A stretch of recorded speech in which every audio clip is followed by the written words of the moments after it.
ইসলামী আন্দোলন বাংলাদেশ যদি ক্ষমতায় যায়, জানি না কি উন্নয়ন করবে, তারা কি পরিমাণ উন্নয়ন করবে জানি না। তো ইসলামী আন্দোলন বাংলাদেশ যদি ক্ষমতায় যায়, তবে এতটুকু নিশ্চিত ভাবে হবে, একা কেউ কাঁদবে না। যদি কাঁদে সবাই একসাথে কাঁদবে, একা কেউ হাসবে না। যদি হাসে সবাই একত্রিত হাসবে। শুধু একা কেউ সুখ করবে না, যদি কেউ সুখ করে সবাই সম্মিলিত ভাবে সুখ করবে। একা কেউ দুঃখিত হবে না, যদি দুঃখিত হয় সবাই সম্মিলিত ভাবে। একা কেউ পেট ভরবে না, যদি পেট ভরতে হয় সবাইকে কমপক্ষে পেট ভরাবার চেষ্টা করানো হবে। গৃহহীন একা কেউ থাকবে না, গৃহহীন থাকবে তো সবাই গৃহহীন থাকবে। আশ্রয়স্থল পাবে তো সবাইকে আশ্রয়স্থলের ব্যবস্থা করতে হবে। কেউ তো হাজারো কোটি টাকার বস্ত্র পরিধান করবে আর কেউ উলঙ্গ অবস্থায় রাস্তায় হাঁটবে, এটা হবে না। বরং সবাই বস্ত্র পরিধানের ইনশাআল্লাহ একটা ব্যবস্থা হয়ে যাবে।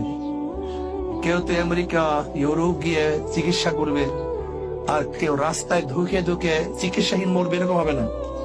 ইনশাআল্লাহ সবাইকে রাষ্ট্রের পক্ষের থেকে যথাযথভাবে চিকিৎসা করার ব্যবস্থা করা হবে। কেউ শিক্ষিত হবে আর কেউ মূর্খ থাকবে তা না। রাষ্ট্রীয় ভাবে সবাইকে উচ্চ শিক্ষা শিক্ষিত করার ব্যবস্থা ইনশাআল্লাহ করা হবে। ইসলামী আন্দোলন বাংলাদেশ কোনদিন ক্ষমতায় যায়, কাজে এই কাজগুলো